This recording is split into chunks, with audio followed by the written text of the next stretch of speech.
Hello, this is Mike with ABC Family Travel. So you've made it all the way down to San Diego to get on your cruise, but before we set sail, you've got a challenge on your hands, finding a spot to park. Join me as I navigate the chaos of cruise port parking in San Diego and dive into this exciting trip. Let's get started. There are a number of different options for cruise ship parking around the port, but choosing one can be a little bit of a challenge. After sailing on a number of Disney cruises out of the port of San Diego, I've come upon a website that has a pretty easy way to select parking, and we'll just take a look through those as we scroll down. Website's called airportparkingconnection.com. All you do is select the San Diego cruise ship terminal for the airport. I've put in a check-in date of March of next year since it's pretty far out in the future, and it's given me a number of options. The first option presented on the website is 501 West Broadway. It's an ACE parking lot, $75 for the entire trip. So this would be Monday through Friday. So 501 West Broadway is in a fairly large office complex. Looks like half a mile from the B Street Pier, 12-minute walk. Again, if you have littles or folks who move a little bit slower in your party and with luggage, on a Monday morning or a Friday morning, you can expect that walk to be closer to 15 to 20 minutes.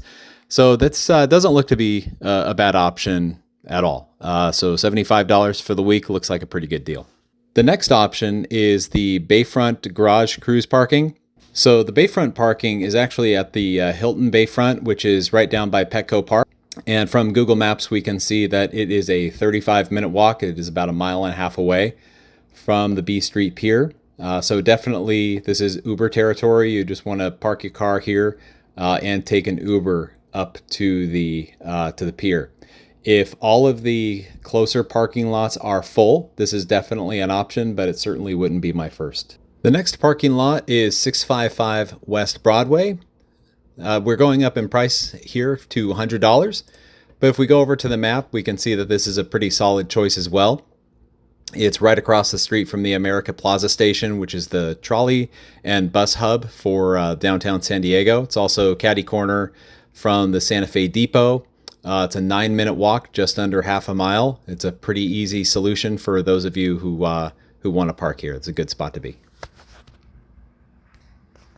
One of the newer parking lots is the RADD. Not entirely sure if it's pronounced like that or if it's pronounced as RAD, but it's another ACE parking lot, and it is just south of the B Street Pier. So the RADD, as you can see, is just a little bit south of the USS Midway. It's about a 10-minute walk, just under half a mile from the B Street Pier. Again, a good choice. Also coming in at the $100 range is the Manchester Grand Hyatt. It's a little bit of a further walk, but definitely if you're staying here the night before or staying the night after your cruise, this would be a great place to park. It is self-parking, so you just pull in, and it's a short walk. It's about a 15-minute walk from the B Street Pier, 0.7 miles. The nice thing about this is that it's along a pedestrian walkway, so there aren't too many busy roads to cross. There are a couple. You do have to cross Kentner and Pacific Highway. But after that, you're really on a pedestrian walkway all the way up to the B Street Pier. So it is a nice, relaxing walk to take in the morning up to the cruise. Now, I'm not going to go in order here, but you can see for $125 for both the Brick South and the Brick North, these are essentially the same parking lot. They are two buildings right across the same courtyard from each other. These are directly across from the B Street Pier. So it's hard to show, but Google Maps doesn't exactly show it. But this complex that I'm making a square with on my mouse here is known as the Brick. There is a sign out here in the front that identifies it as such, but it does contain a Residence Inn as well as a condo complex.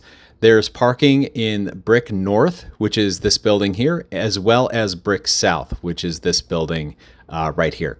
And so you can see the Brick South, Brick North. Same price, and they're equally convenient to the B Street Pier. You can cross the street anywhere at Harbor Drive where there's a crosswalk. The safest way to do it, actually, I'm not entirely sure what Google Maps is showing us here, but the easiest way is to actually come down here to Broadway, cross the street, and walk up the pier to B Street Pier. With my memory, I don't recall there being a crosswalk anywhere else than Broadway, and this crosswalk up here across from the Wyndham.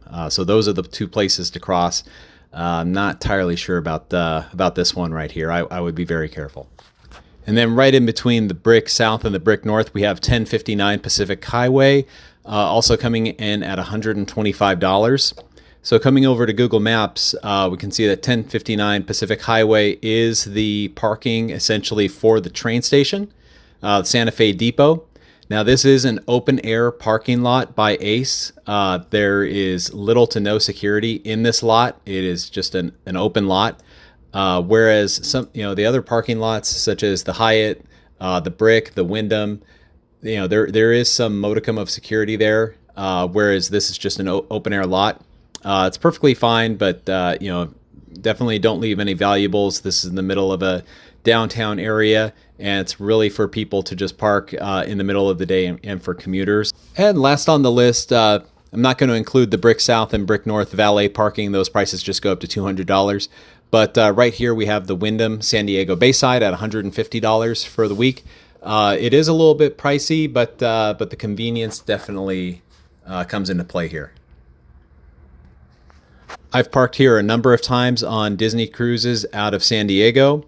I should have mentioned this earlier, but the cruise ship itself, so the Disney cruise, either the Magic or the Wonder, is going to park itself right here in the water. This is the cruise ship terminal itself, and the Wyndham Bayside, the hotel itself is right here.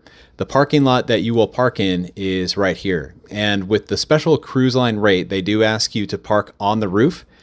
So a couple of things to keep in mind is that there are no elevators for this parking lot. There is a staircase here in the upper northwestern corner, and there is a staircase in the southwestern corner.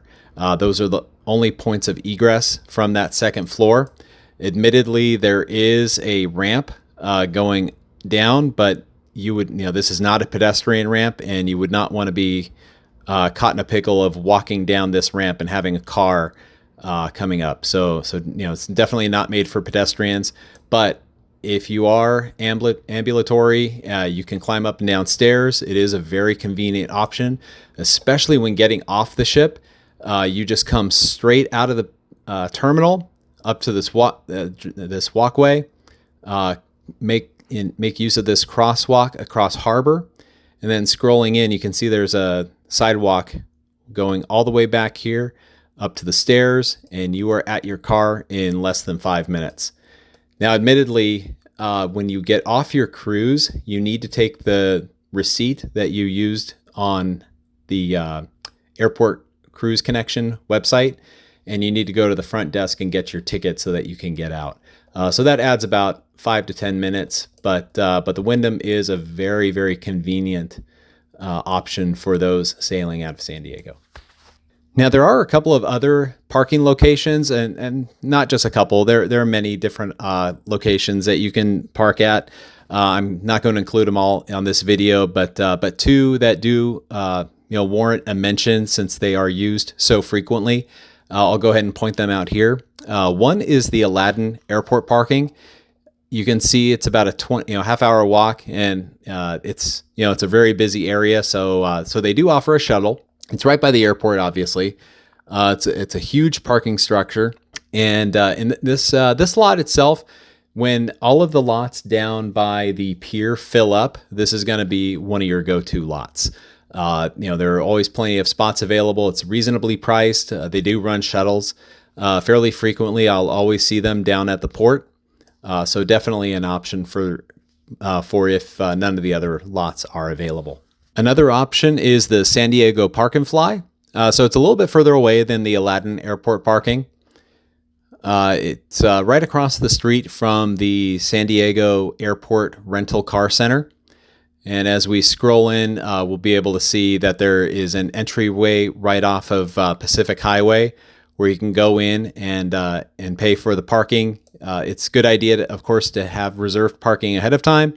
But the San Diego Park and Fly also has shuttles that will take you down to the port. And just as with the Aladdin parking lot, I have seen the airport vans or those airport park and fly vans making frequent appearances down here at the Port of San Diego to either drop off or pick up passengers and take them back to the parking area.